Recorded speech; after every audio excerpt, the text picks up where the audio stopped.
करता हूं, आगाज आप ही से करते हैं काजी असगर अली साहब।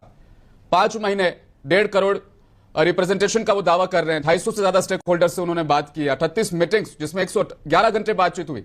वो बता रहे हैं फॉर्मर जजेस से मिले, एडवोकेट्स, वाइस चांसलर, लंबी फहरिस्त गिनाई, न जाने किन किन से बातचीत हुई, सलाह मशवरा किया गया, उसके बाद ये 655 पन्नों की रिपोर्ट। क्या असल मकसद था जेपीसी का, वो मैं आपसे जानना चाहता हूं। और अब जो ये इतने लंबे रास्तों से मराहिल से गुजरती हुई 655 पन्नों की जो रिपोर्ट तैयार की गई है, वो अब किस तरीके से तैयार हुई, क्या है नजर आपकी इस पर?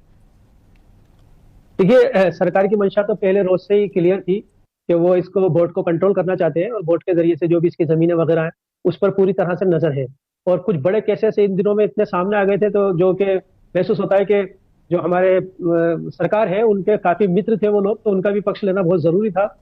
आमतौर पर सबसे पहली चीज तो ये समझना चाहिए कि हमारा संविधान हमें ये इजाजत देता है कि हमारे जो बुनियादी हुकूक है उसको उसकी सुरक्षा के लिए उसका जो हिस्सा 3 है उसके अनुच्छेद 26 के अंदर हमें ये दिया गया है कि हम अपने जो धार्मिक संपत्ति है उसकी बढ़ा सकते हैं, उसकी सुरक्षा कर सकते हैं। ये हमारा एक पहले से अधिकार है। इस अधिकार को गबन करने के लिए एक नया कानून बनाया जा रहा है, जिसके लिए कानून बनाने की भी पाबंदी है। कानून बनाने पर भी अंकुश लगाया हुआ है हमारे संविधान ने ऑलरेडी, कि अब कोई कानून ऐसा नहीं बनेगा कि किसी को संपत्ति को या किसी को उसको नुकसान पहुंचाया जाए। तो इसको इन्होंने डायरेक्ट पार्लियामेंट में नहीं ले जाकर जेपीसी को दिया, और जेपीसी में जो मेंबर होते हैं, जो इलेक्टेड गवर्नमेंट होती है, उसी के अकॉर्डिंग, उसी के अनुपात में होते हैं। इलेक्टेड गवर्नमेंट में ज्यादातर जो जितने मेंबर ज्यादा होंगे उतने ही ज्यादा मेंबर जेपीसी में होंगे। यही नतीजा है कि जेपीसी में जो अपोजिशन के मेंबर कम थे और इनके ज्यादा थे। तो जब जेपीसी ने अपने, जो आपने जितने मराहिल बताए उस सबको गिनाकर जो रिपोर्ट पेश किए उसमें 44 सजेशन तो थे विपक्ष के, उसको तो सिरे से नकारी दिया है। और उसमें जो कुछ गवर्नमेंट की तरफ से जो थे उसमें कुछ संशोधन किए हैं। उनके जो संशोधन है उसमें यह था कि जो वक्फ की जो प्रॉपर्टी है जो दे रहा है कोई, वो उसकी होनी चाहिए। ये तो इस्लाम भी कहता है कि जो नॉमिनेट कर रहा है वो उसकी प्रॉपर्टी होनी चाहिए। फिर दूसरा जो इन्होंने जेपीसी ने जो संशोधन इसके अंदर किया वो ये किया कि जो इसका गवर्नमेंट ये चाहती थी कि डिस्ट्रिक्ट कलेक्टर इस पर अपॉइंट करे सर्वे कमिश्नर के बदले, तो उसको चेंज करके जेपीसी ने कहा है कि स्टेट गवर्नमेंट जो है वो कोई एक अलग से ऑफिसर इसके लिए अपॉइंट करे, ना कि ऐसा हो। दूसरा ये था कि भाई बोहरा और आगा खानी जो थे उनको इसमें सबमिट किया जाए। बहुत अच्छी बात है, हम उनका वेलकम करते हैं, इसमें कोई बुरी बात नहीं है।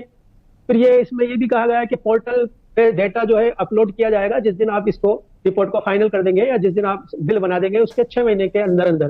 तो नाकाफी है। मुझे महसूस होता है कि ये बजट सत्र में ही इसको पास करा लेंगे।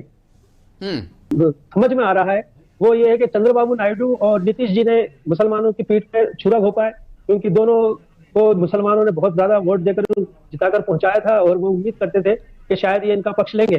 तो जो जेपीसी में जो विपक्ष के लोग मौजूद हैं वो तो खैर है ही नहीं मौजूद, उनको तो वो तो सहमति नहीं है इससे। इनफैक्ट वो जो गवर्नमेंट के साथ जो बैठे हुए हैं, हम तो शिकायत हमारी उनसे है कि उन्होंने क्यों इस तरह से धोखाधड़ी हमसे की है। अली साहब, हमारे जराए ये बता रहे हैं कि जो रिपोर्ट दाखिल की गई है उसमें ये पॉइंट अब भी शामिल रखा गया है कि गैर मुस्लिम एक शख्स होगा जो बोर्ड का हिस्सा जाहिर तौर पर होगा। ऐसे में क्या खदशात आपको नजर आते हैं जो अब भी बरकरार है? और गैर मुस्लिम अगर बोर्ड का हिस्सा बनता है गैर मुस्लिम फर्द, तो इसमें शिकायत किस चीज को लेकर है? सर रहीम सर, बताना चाहूंगा कि आप इसमें जानकारी में इजाफा कर लें। तो गवर्नमेंट ने तो ये कहा था कि 2 मेंबर होना चाहिए। जेपीसी ने कहा है कि इसके अंदर 14 मेंबर तक हो सकते हैं, 2 से ज्यादा तक हो सकते हैं। इनफैक्ट इसका सीओ भी हिंदू हो सकता है। तो ये तो मेरे समझ में नहीं आ रहा कि इन्होंने किस तरह ये बात कही है, जबकि हिंदू जो टेम्पल एक्ट है या जो भी जगन्नाथ का है या गुरुद्वारों का है या जैन समाज भी जब कह रहे हैं कि वो भी अलग बोर्ड बनाएंगे, तो इन सबके बोर्ड में ये तय है कि कोई भी गैर हिंदू नहीं होगा। ये स्पष्ट बात लिखी हुई है। ये नहीं लिखा हुआ कि सब हिंदू होंगे, बल्कि ये लिखा हुआ है कि कोई भी गैर हिंदू इसमें शामिल नहीं होगा। और इसमें बुरा मानने की बात भी नहीं है, क्योंकि वो उन्हीं का मैटर है। बताना चाहूंगा कि जब अंग्रेज आए थे तो उन्होंने गुरुद्वारा प्रबंधन कमेटी को हिंदुओं के अधीन कर दिया था कि ये सब हिंदू ही इसका वो देख रेख करेंगे। तो इसका विरोध सरदारों ने उस वक्त किया था, और धारा 144 लगाने के बाद भी वो लोग बाहर आते थे और लाठियां खाते थे। और यहाँ तक के उन्होंने गवर्नमेंट ने लाठियां पटक दी अपन के जो भारतीय सैनिक थे कि हम इनको क्यों मारे, ये कोई गलत बात तो नहीं करे, क्योंकि इनका बोर्ड है, ये खुद ही इसको वो करे। इस बात को अंग्रेज ने माना। अंग्रेज ने शुरू में हमारे साथ भी ऐसे ही किया था। जब यहाँ पर आए थे लगभग 1821 के अंदर पहला मामला वक्फ का उठा था। उसके बाद जब इन्होंने यहाँ देखा कि मुगल काल के अंदर बहुत ज्यादा जमीनें दान की गई हैं, बहुत ज्यादा सब कुछ है, जब अंग्रेजों की नीयत इस पर खराब हुई और इन्होंने इसको अपने अधीन कर लिया था वक्फ बोर्ड को, तो उसका भी उस समय भी मुसलमानों ने बहुत जमकर विरोध किया था। और इस बात को फिर 1913 के अंदर और 1930 के अंदर अंग्रेज ने हार मानकर और ये बात मान ली थी कि वक्फ बोर्ड का संचालन वो मुस्लिम ही कर सकते हैं और मुस्लिम ही कर पाएंगे। फिर पार्टीशन के वक्त एक बड़ा क्राइसिस सामने आया था कि मुसलमान काफी तादाद में यहाँ से चले गए थे, जो उनके द्वारा छोड़ी गई जमीनें थी या जो वक्त थी वो ऐसी की ऐसी रह गई। तो उस पर कुछ तो गवर्नमेंट ने कब्जे कर लिए, उन्होंने बड़े बड़े ऑफिसेस बना लिए थे। उस वक्त पूरी दिल्ली वक्त पर बसी हुई थी, आज भी है, बसी हुई है। इसी तरह कुछ लोगों ने कर लिए। तो इसके लिए फिर बाद में अपील की गई, वो मुसलमानों ने विरोध किया, तो नेहरू सरकार ने 1954 के अंदर वक्फ बोर्ड बना के मुसलमानों के हाथ में दे दिया था। क्या बल्कि 1959 के अंदर बढ़ा के ये भी कह दिया था कि मुसलमान ऐसी जमीनों पर केस कर सकते हैं कि जिनको लगता है कि वो उनकी है, और उसको उसको फिर और स्ट्रिक्ट तरीके से इंदिरा जी ने क्लियर किया था कि कोई भी जो जमीन है किसी के पास है अगर, तो वो उनको वापस लौटाए या फिर वो सेटलमेंट करे। तो ऐसा उस समय हुआ। तो इसी वजह से हम देखते हैं कि 2005 के अंदर, आप मुझे सुन पा रहे हैं? बिल्कुल बिल्कुल जी। हाँ, 2005 में जब वक्फ बोर्ड ने दावा किया ताजमहल पे कि ताजमहल जो है कि हमारी प्रॉपर्टी है, तो एएसआई जो है कि वो कोर्ट में पहुंच गया कि नहीं ये ऐसी है। फिर एक ऐसी अजीब मांग की गई कि शाहजहां के हाथ क्या दस्तखत किए हुए लिखी हुई डीड दिखाइए कि उसने आपको किएगा। अब बताइए किस तरह हो सकता है? अब हम सभी जानते हैं कि जितने भी दस्तावेज थे मुगल काल के, वो सारे ब्रिटिश सरकार के पास चले गए और ब्रिटिश सरकार ने गवर्नमेंट ऑफ इंडिया को दे दिए। तो आम पब्लिक के पास या वक्फ बोर्ड के पास तो कुछ भी नहीं है। हम ये कह सकते हैं कि 70% 60% हमारी जगह रजिस्टर्ड नहीं है, जिसका संचालन हम सुचारू रूप से कर रहे हैं। इस बोर्ड के बिल के आने के बाद ये अनिवार्य हो जाएगा कि आप उसका रजिस्ट्रेशन दिखाएं। तो इसके जरिए से जो पुरानी आपकी मसाजिद है, कब्रस्तान है और जो खानकाह है, वो सब जमींदोज कर दी जाएंगी, क्योंकि उसके कागज हमारे पास नहीं होंगे। और ये सारे कागज ऑलरेडी भारत सरकार के पास है, वो क्यों आपको देगी? तो ये इन्होंने जिस तरह ये किया है कि बोर्ड जो पहले जो वक्फ बोर्ड बनता था वो इलेक्टेड मेंबर होते थे 9 लोग, उसके अंदर आलिम भी होते थे, खवातीन भी थी पहले उसकी। तो अब ये कर दिया है कि ये इलेक्टेड ना होकर नॉमिनेट होंगे सरकार द्वारा, जो भी सरकार होगी, यानी कि जो अपने मफाद के हिसाब से मेंबर को उसके अंदर बुलाएगी, के हाथ में कुछ रहेगा ही नहीं। ये मैं ये समझता हूँ कि ये एक दिन में काम नहीं हुआ है, इसके लिए काफी सालों से मेहनत की गई है। और वो मेहनत ये की गई है कि ये बात धार्मिक प्रचार किया गया है कि वक्फ बोर्ड जिस जमीन पर हाथ रख दे, कहा जाएगा कि ये उसी की है। दूसरा ये बताया गया कि वक्फ बोर्ड के जो ट्रिब्यूनल बने हुआ है उसके अंदर कोई केस की सुनवाई हो ही नहीं सकती। अगर वो कोई फैसला सुना दे तो वो उसका आखिरी फैसला होगा, जबकि ऐसा बिल्कुल नहीं है कि आप उसके पास हाई कोर्ट में जा सकते हैं, कहीं भी जा सकते हैं। और मुंबई के अंदर जो बड़ा मसला हुआ, और फिर ये अंबानी जी के घर के लिए जो मसला हुआ, इसमें भी सेटलमेंट देखने में सामने आए। कहीं ना कहीं मैं ये समझता हूँ इसमें हमारी भी गलती रही है। मतलब जो मुतवल्ली हुए या जो लोगों के मेंबर हुए, इन्होंने तो कम खाया लेकिन लोगों को ज्यादा खाने दिया, जिसकी सजा अब हमें भुगत रहे हैं।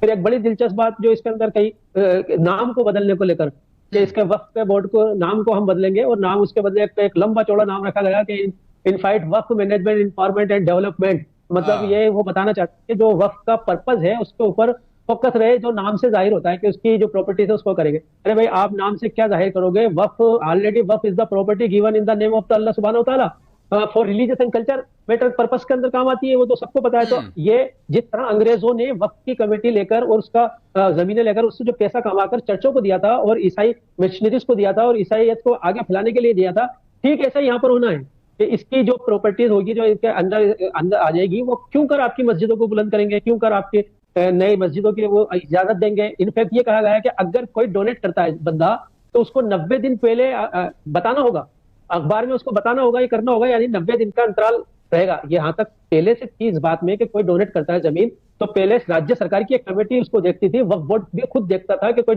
डिस्प्यूट तो नहीं है, लेकिन ये 90 दिन का थोप देना। और फिर साथ में एक और मजे की बात रखिए कि वो जो बंदा गिफ्ट कर रहा है, दे रहा है वक्फ, वो प्रैक्टिसिंग मुस्लिम होनी चाहिए। मतलब ये वो 5 वक्त का नमाजी होना चाहिए। उसका ईमान ये कौन से आले से चेक करेंगे, किस तरह उसको जांचेंगे, इसके ईमान की क्या हरारत है, ये मेरी समझ में नहीं आ रहा कि ये क्या मामला है।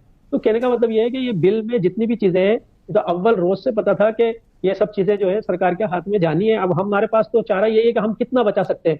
इसके लिए लड़ाई लड़ी गई कानूनी तौर पर। जो मेल जो अभी मुफ्ती साहब ने जिक्र किया था, मेल हुए, कई लोगों ने मुलाकातें भी की, लेकिन सिरे से सब चीज को नकार दिया गया। सर, ये बातें वहां चलती है जहां इंपॉर्टेंस होता है, आपको पहले से ही हाशिए पे खड़ा कर दिया गया है। इन तमाम सूरत हाल का आखिर जिम्मेदार कौन है? क्या मुस्लिम रहनुमा है? क्या वो तंजीम है जो फोटोज खिंचवाने के लिए सबसे आगे पहुंच जाती है, लेकिन ऐसे मसाइल में वो अपने हाथ पीछे खींच लेते हैं? कौन है असल जिम्मेदार? देखिए, इसमें एक चीज, कुछ अच्छी चीजें भी है। जिस तरह से एक मुतवल्ली का जो हमारे यहाँ किरदार था, वो कहीं ना कहीं इसके अंदर लालच का शिकार हुआ। अब इस किरदार को उन्होंने स्कैन किया है, और वो एक अच्छा आदमी जिसपे केस नहीं चल रहे हो, जिसपे कोई उसका वो डेटा वगैरह ये रखा है इन्होंने। लेकिन मैं बताना चाहूंगा, जिस तरह जो मिथ जो चल रहे हैं और जो रियलिटी है, वो पिछले 100 साल में एक केस बड़ा दिलचस्प हुआ है दिल्ली का, जब दिल्ली को बसा रही थी, ये ब्रिटिश बसा रहे थे, तो उस वक्त बहुत सारी चीजें बिना कंपेंसेशन के हमारी ले ली थी, और उसके बाद उसको जब देकर गए तो भारत सरकार के अंडर में आ गई। यानी कि कई गवर्नमेंट के पार्क उस पर बने हुए हैं, गवर्नमेंट की बिल्डिंगें उस पर बनी हुई है, कई चीजें उसके अंदर बनी हुई है। जब इसको लीगल तरीके से हासिल करना चाहा बोर्ड ने, तो इसको लगभग 40 से ज्यादा केसेस किए गए, 40 प्रॉपर्टीज पे 200 से ज्यादा केसेस किए गए थे, और उसको मनमोहन सरकार ने जाने के लगभग 15 महीने पहले इसको वक्फ बोर्ड का दे दिया था कि भाई वक्फ बोर्ड को संभलाती थी वो प्रॉपर्टीज। इसके बाद मोदी जी की सरकार आ गई, और मोदी जी की सरकार ने आके वो सारी प्रॉपर्टीज वापस ली, और वो अभी तक उसके केसेस चल रहे हैं। यानी कि अच्छा, उसमें हमारे यहाँ यह हुआ कि कुछ जमीनें तो हमारी बिना कंपनसेशन के चली गई, कुछ रेंट पे जो गई, तो जो रेंट साल हर साल से जो चल रहा है उसी रेंट को वो मुसलमान भी बढ़ाना नहीं चाहता। तो खच्चर कमेटी ने जब रिपोर्ट दी अपनी, तो उसने ये बात कही थी कि अगर वक्फ प्रॉपर्टीज का सही तरीके से जायज इस्तेमाल किया जाए तो जो मुसलमानों में गरीबी है ये खत्म हो सकती है, और इनकम भी इनकी काफी बढ़ सकती है। और वहां उन्होंने ये बात कही थी कि ये कुछ मुतवल्ली जो है वो अपने नाम पर करा लेते हैं, या जो भी गबन इसमें होता होगा, बहरहाल वो हमारा इंटरनल मामला है, लेकिन ठीक है, इस्लाम के एतबार से वो भी दुरुस्त नहीं है। लेकिन ये सब चीज जब बाहर आई तो इसको क्लियर कर दिया गया कि अब ये चीजें गवर्नमेंट अपने हाथ में लेगी। ने मंशा यही जाहिर किया कि हम आपके सही करने के लिए, आपके संरक्षण करने के लिए आए हैं, ना कि गबन करने। ये दिखाने की कोशिश की उनको सामने रखकर यही वजह हुई कि जैसे कलकत्ता में पूरे गांव पे केस किया गया, या ताजमहल पे केस किया गया, या तो ये भ्रम फैलाया गया आवाम में कि वक्फ बोर्ड जिस जमीन पर हाथ रख दे, वो ये कह दे ये हमारी है, तो वो उसकी हो जाती है, और उसके खिलाफ कोई आवाज भी नहीं उठा सकता। इसीलिए एक तरफ तो मुसलमान स्कैन कर रहा था, दूसरी तरफ दूसरे लोग स्कैन कर रहे थे, जबकि उनको तो स्कैन करने की भागीदारी का कोई मतलब ही नहीं था, और ये कोई तवाजुन भी नहीं हो सकता था। कहाँ 1 अरब लोग, कहाँ 25 करोड़ लोग, तो ये तवाजुन भी नहीं था, लेकिन हुआ, ऐसा भी हुआ। तो ये सब चीज क्या हुकूमत की मंशा सही नहीं है इसके अंदर। बहुत बहुत शुक्रिया आप तमाम गेस्ट पैनलिस्ट का। काजी असगर अली साहब आपका शुक्रिया, रिजवान साहब, एजाज साहब और हाजी हसन साहब, आप तमाम गेस्ट पैनलिस्ट का मैं तहे दिल से शुक्रिया अदा करता हूं, आपने अपना कीमती वक्त हमें दिया। व्यूअर्स बताते चले, आज बेबाकी के साथ बात उन 28 करोड़ लोगों के हक के लिए जिन्हें हुकूमत अपनी मजबूत कोशिशों से जिनका हक छीनने में लगी। वक्फ अमेंडमेंट बिल, एक ऐसा बिल जिसके लिए मुख्तलिफ तंजीमें दावा कर रही। अजीज साथियों, अस्सलामु अलैकुम वरहमतुल्लाहि वबरकातुहू। मैं आपका भाई सैयद असगर अली टोंकी। आप मुझे यूट्यूब चैनल पे सर्च कर सकते हैं सैयद असगर अली के नाम से।